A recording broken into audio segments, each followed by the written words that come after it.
1550 કરોડના સાયબર ફ્રોડમાં વધુ એક આરોપીની ધરપકડ. કાપડ વેપારી બન્યો સાયબર ફ્રોડ માસ્ટરમાઇન્ડ. આરોપી ગુનો હાજરી દુબઈ ભાગી ગયો હતો. આરોપી ધરપકડ ટાળવા છેલ્લા 8 માસથી નાસ્તો ફરતો હતો. આરોપી વિરુદ્ધ લુકઆઉટ નોટિસ જારી કરાઈ હતી. આરોપી સુરત એરપોર્ટ પર આવતા જ ઉધના પોલીસે તેને દબોચ્યો. આરોપી દિવ્યેશ ચક્રાણીની પોલીસે કરી ધરપકડ. 1550 કરોડના સાયબર ફ્રોડ કેસમાં આરોપીની સંડોવણી હોવાથી પોલીસ 8 માસથી તેને શોધી રહી હતી. આરોપીને લુકઆઉટ નોટિસના આધારે શારજહાંથી સુરત પરત આવતા એરપોર્ટથી પોલીસે ઝડપી પાડ્યો. પોલીસે આરોપીની ધરપકડ કરી કુલ ₹2,60,32,214ની મત્તાનો મુદ્દામાલ પોલીસે કર્યો જપ્ત. ઉધના સાયબર ફ્રોડ કેસમાં પોલીસે અત્યાર સુધી 30 આરોપીઓની કરી ધરપકડ. ઉધના પોલીસ સ્ટેશનમાં સાયબર ફ્રોડની એક ફરિયાદ દાખલ થયેલી હતી. 1550 કરોડનું જે ફ્રોડ થયેલું હતું, જેમાં જે મેઇન આરોપી છે એ જે કિરાત જાદવાણી, એની બહેન છે વૃદ્ધા જાદવાણી, અને બીજો એની સાથેનો એક સાથીદાર છે જેનું નામ છે દિવ્યેશ જીતેન્દ્રભાઈ ચક્રાણી, જેની ઉંમર 26 વર્ષ છે. અને કિરાત જાદવાણી જે મેઇન આરોપી છે એ, અને આ જે દિવ્યેશ છે એ બંને જણા પહેલા ટેક્સટાઇલનું પાર્ટનરશિપમાં બિઝનેસ કરતા હતા, જેમાં એને ખોટ ગઈ અને પછી એણે આખી સાયબર ફ્રોડની લાઈન કિરાત જાદવાણી શોધી.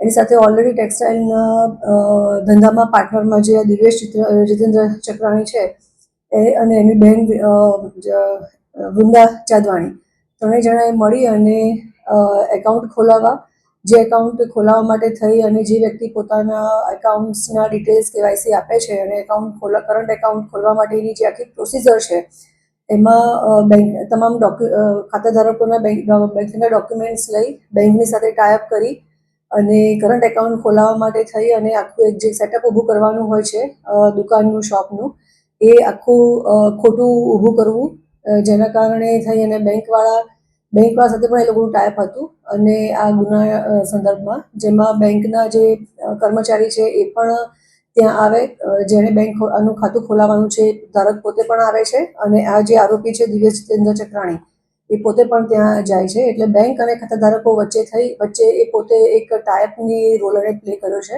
જેમાં કોઈ જ દુકાન ખોલાવેલી હોય નહીં, પરંતુ એવું ખોટું સેટઅપ દુકાન છે એવું ખોટું સેટઅપ ઊભું કરી અને ખોટા કરંટ એકાઉન્ટ ઊભા કરવામાં અને પૈસા ટ્રાન્સફર કરવામાં એનો મેઇન રોલ છે આ દિવ્યેશ જીતેન્દ્રભાઈ ચક્રાણીનો, જે આ ગુનો દાખલ થયા પછી દુબઈ શારજહાં ભાગી ગયો હતો.